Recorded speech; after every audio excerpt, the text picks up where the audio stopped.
అడిగితే నేను ఇక అంతే తన మాటలు ఎలా ఉంటాయంటే ఇంకా మనం వేయాలి.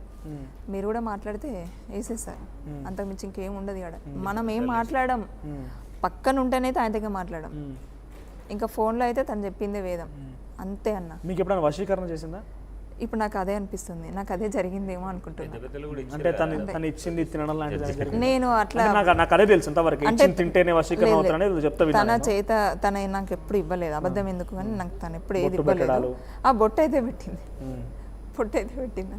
తన కారులో ఏముంటాయి చెప్పండి ఒకసారి మీరు. అంటే నేను చూసింది పుర్రెలు, ఆ పుర్రెల ముందు 3 విగ్రహాలు ఉంటాయి అమ్మవారి, తర్వాత వెనకాల విగ్రహాలు ఉంటాయి.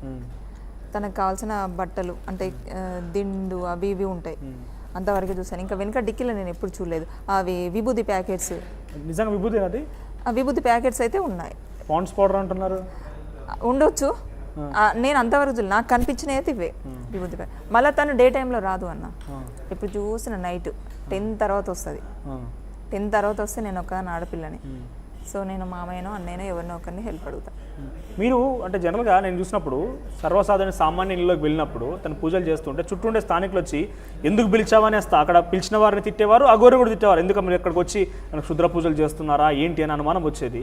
మీ గ్రామంలోకి, అది కూడా పల్లెటూరు, ఆ గ్రామంలోకి వచ్చి ఒక ఆలయం దగ్గర తను కూర్చొని మీరు 2-3 సార్లు కలిసినప్పుడు ఎవరు అనుమానం రాలేదా? గ్రామంలో ఎవరికి మిమ్మల్ని క్వశ్చన్ చేయలేదా? అది ఊరు బైపాస్ అన్న, అటు వెళ్ళిపోతే కొండగట్ట రూటే మనది, ఇంకేం ఉండదు. ఓకే, అంటే మా ఊరు మీకు తెలిసే ఉంటుంది. అంటే అంత నిర్మానుష్యమైన ప్రాంతాన్ని ఎంచుకున్నారు అయితే. అంటే అది రోడ్డుకే ఉంటుంది టెంపుల్ కూడా, సో అక్కడే విజిట్ అయ్యి అటు నుంచి అటే వెళ్ళిపోతుంది. ఓకే, సో ఈ 45 డేస్లో మీరు ఎన్నిసార్లు మీట్ అయ్యారండి?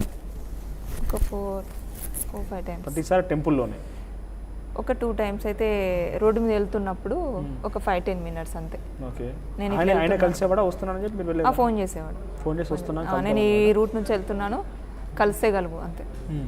కలిస్తే కలువు, మీ ఇంట్రెస్ట్ అది అంతే. సో మీరు కలిసి సరే మనం ఏదైనా సైలెంట్గా ఉంటే ఇట్లనే ఉంటుంది, వచ్చినప్పుడు కలవరు, అదొక్క మాట. అటు చేసి ఇటు చేసి మనల్ని ఇరికిస్తాడు.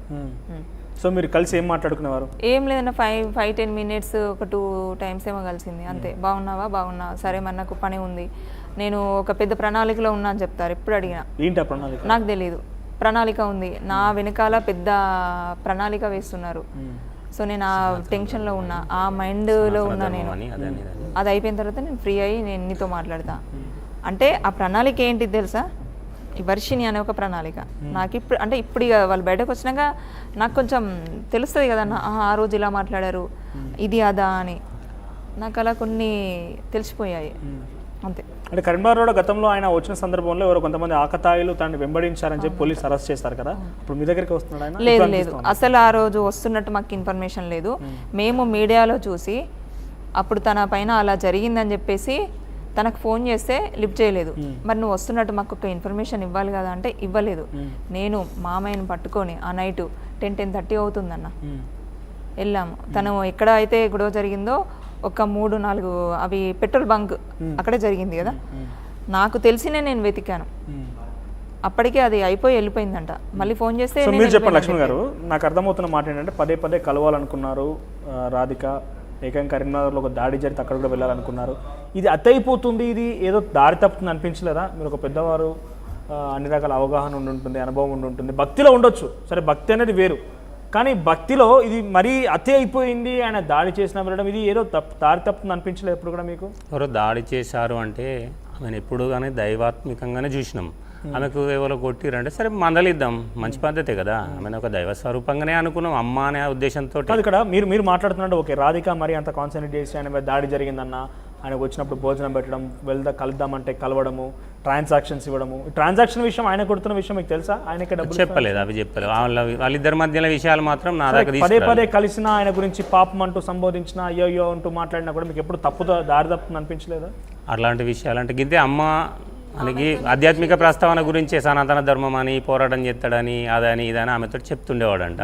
ఒకసారి అటు ఇటు పోనీ రాది, లవ్ యూ, మిస్ యూ అని ఇప్పుడు మీరు కూడా విన్నారు కదా, సో అవన్నీ చెప్పలే కానీ ఇక్కడ నచ్చి కూర్చుంటా, ఈయనే ఉంటా, ఆశ్రమం కట్టిస్తా అన్నట్టు మాట్లాడిన. ఆశ్రమం కూడా మీ ఆలోచన? ఆశ్రమం కూడా అట్లా ఏం లేదు కానీ చిన్నగా ఎక్కడైనా గుడి కట్టించి దేవుంది శివయ్యది కట్టించి అక్కడ చిన్నగా అయినా 4 ఆవులు కానీ ఏదైనా ఒకటి చేసుకోవాలి, సేవనన్న ఏదన్నా అన్నదానం లాంటివి చిన్నగా, అది బాగా పెద్దగా ఏం కాదు. ఆశ్రమం అంటే మాటలేం కాదు కదా పెద్ద, ఎందుకంటే అక్కడ మాకు దగ్గర ఒక ఆశ్రమం ఉంది, అంత పెద్దగా కాదు, ఎకరాల లెక్క. సార్ రాధిక గారు, సో మీతో పాటు 4-5 సార్లు కలిశారు, డబ్బులు ట్రాన్సాక్షన్స్ అయిపోయేంతవరకు నేను గతంలో కూడా అడిగాను. బట్ ఐ అప్రిషియేట్ యూ ఫస్ట్లో ఏంటంటే ఈరోజు ఆ అఘోరి శ్రీనివాస్గా చెప్పబడుతున్నటువంటి వ్యక్తి ఏకంగా అఖాడాలే ప్రెస్ మీట్ పెట్టి ఆ ప్రెస్ నోట్ రిలీజ్ చేసేదాకా వచ్చాయంటే మీ పోరాటం కూడా డెఫినెట్గా ఉండాలి. మీరు బయటకు వచ్చారు కాబట్టి బయటకు వస్తే ఏమైపోతుందో మా పరుగు పోతుందని చెప్పి ఆలోచించే అమ్మాయిలు చాలా మంది ఉన్నారు. నాకు తెలిసి ఇంకా బాధితులు ఉండే అవకాశం ఉంది. మీరు నుంచి సమాధానం కూడా రావాలి. రైట్. సో నేనేమంటున్నానంటే డైరెక్ట్గా నేను స్ట్రేట్గా అడుగుతున్న మిమ్మల్ని అక్కడ తప్పుగా భావించకండి.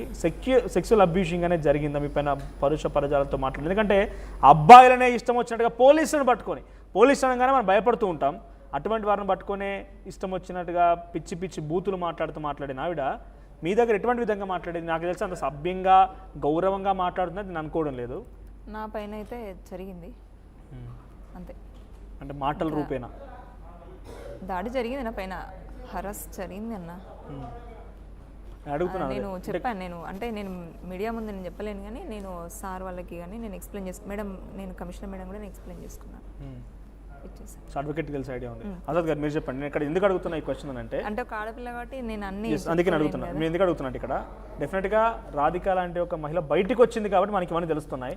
రాని వాళ్ళు ఇంకా చాలా మంది ఉండే అవకాశం ఉంది. ఇప్పటికి కూడా కొంతమంది అఘోరి పట్ల పాపం అనే భావన ఎవరికైనా ఉంటే వాటి నుంచి తొలగిపోవాలి. కాబట్టి అంటే ఒక మహిళగా రూపం ఉన్నటువంటి ఆవిడ అసలు ఏంది, తన భాష ఏంటి, తన సంస్కారం ఏంటి చూసాం మనం.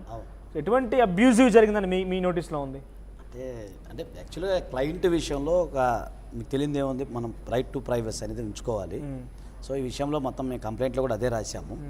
సో ఆమె అంటే మామూలుగా డాక్టర్కి లాయర్కి నిజాలు చెప్పాలి. ఇప్పుడు మనం అలాగే కదా మనం డ్రాఫ్ట్ తయారు చేసేది. బేసిక్గా మోడెస్టీ ఆఫ్ ఉమెన్ మీరు అర్థం చేసుకుని లైంగిక దాడి ఇక దానికి సంబంధించి చాలా వస్తాయి కదా మనకు తెలియదు ఏముంది. సో అవి ఇక మీరు అర్థం చేసుకోవాలి. అంతలా అమ్మ ఇక్కడ నాకు చాలా క్లియర్ అర్థమవుతుంది. అడ్వకేట్ చెప్తున్న ప్రకారం, ఆజాద్ గారు చెప్తున్న ప్రకారంగా అంతలా మీ పైన ఆ రకంగా జరిగినప్పుడు ఎందుకమ్మా ఇంత ఎవరికి పంచుకోకుండా అన్ని రకాల అవగాహన ఉన్న మీరు ఎందుకు దాన్ని గోప్యంగా ఉంచాల్సి వచ్చింది? అంటే ఎందుకు ఉంచానంటే అన్న దానికి కారణం చెమ్మగిలుతున్నాయి నాకు అర్థమవుతుంది. కారణం ఏంటంటే ఫస్ట్ అమ్మగారు చెప్పదని చెప్పింది, ఇప్పుడు చెప్తుంది అన్ని బెదిరించినట్టు, ఏవో మంత్రాలు వస్తాయి, ఏవో తంత్రాలు వస్తాయి, ఆ తలవాళ్ళు తీస్తాయి, ఇంకా లోపల ఏమేమో ఉన్నాయి. సో నేను కూడా ఒక సగటు ఆడపిల్లగా నేను భయపడ్డాను.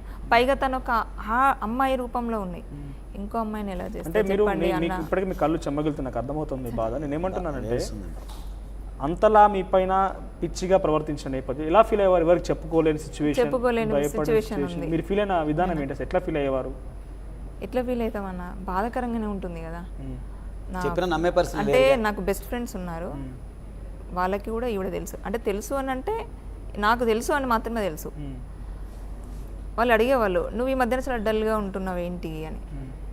అదేం లేదని చెప్పేసి కొట్టి పడేసాను. కానీ వాళ్ళు నన్ను చాలాసార్లు అడిగారు, ఈ మధ్యన నువ్వు అఘోరి అని మాట్లాడుతున్నావు, ఆవిడేమన్నా అన్నదా? ఈ మధ్యన చూస్తున్నాం హల్చల్ చేస్తుంది, ఏవో మంత్రాలు అంటది, ఏవో తంత్రాలు అంటది, ఏవో పూజలు అంటది, నువ్వు అది నీకు అసలే భక్తి పిచ్చి అని అడిగారు.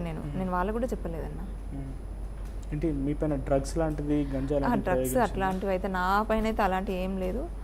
నేనైతే తనకి ఏదో ఉంది అంటే ఆడపిల్లలను వశీకరణం చేసుకునేది ఏదో ఉంది అని అయితే నేను నమ్ముతున్నా. భక్తి వరకు ఓకే, మీ పైన ఇంతలా దాడి చేసేంత వరకు వచ్చిందని అంటే అయినా మౌనంగా ఉన్నారంటే మీ నోరు నొక్కేయడం అంటే కొంత అనుమానమే. నోరు నొక్కేయడం అంటే ఇంతలా బాధించబడ్డ తర్వాత కూడా నోరు నొక్కేయడం అంటే దానికంటే కూడా మీ పైన ఇంకేదైనా ప్రయోగం చేసిందా డ్రగ్స్ అంటే మీకు తెలియకుండా బహుశా జరగవచ్చు కూడా. ఎందుకంటే మనం చెప్పలేం అది జరిగిందా ఎగ్జాక్ట్గా జరగదా అనేది ఇక మీకే తెలియాలి. ఇంకేదైనా ప్రయోగం చేసి ఉంటుందా అంతలా? అంటే మీ పైన దాడి చేసి మిమ్మల్ని ఇబ్బంది పెట్టేంతలా జరిగినా కూడా మౌనంగా ఉన్నారంటే ఏమైనా జరిగి ఉంటుందా? ఒకసారి గుర్తు చేసుకోండి. ఇంకొక ఆడపిల్లగా అంటే నేనేం చెప్తానన్నా, పర్సనల్ థింగ్స్ ఉంటాయి కదా మనం అనేది మీ పైన డ్రగ్స్ లాంటిది టాపిక్ డ్రగ్స్ లాంటిది ప్రయోగించింది అనేది నాకైతే అట్లాంటివి అయితే ఎప్పుడు ఇవ్వలేదన్నా. నాకు అలాంటిది అయితే ఏమి ఇవ్వలేదు. ఓకే అంతే. సో తర్వాత తను మీకు వాటర్ తీర్థం కానీ అలాంటివి ఉంటుంది కదా, ప్రసాదం అని అలాంటివి ఉంటాయి కదా, తీర్థం అని కాదు వాటర్ ఇస్తుండే, అదే గంగా జలం అని నాకు తెలియకడుతున్నాను. చేతులతో వెళ్ళద్ది వాటర్ తీసుకొని వెళ్ళు, అదే ఆయన అడిగేది. అంటే ఇక్కడ మనకు డైరెక్ట్ గా మీకు చెప్పిస్తారని ఎవరు చెప్పారు? చెప్పేవారు కదా. అట్రాక్ట్ చేయడం అంటే చెప్పడం కాదు, ఏదో ఒక రూపేణ ప్రసాదం అనో లేకుంటే ఒక వాటర్ అనో లేకుంటే స్పెషల్ గా తను పదే పదే ఒక వస్తువు ఇచ్చినా లేకపోతే అంతేందుకు విగ్రహం లాంటిది ఇచ్చినా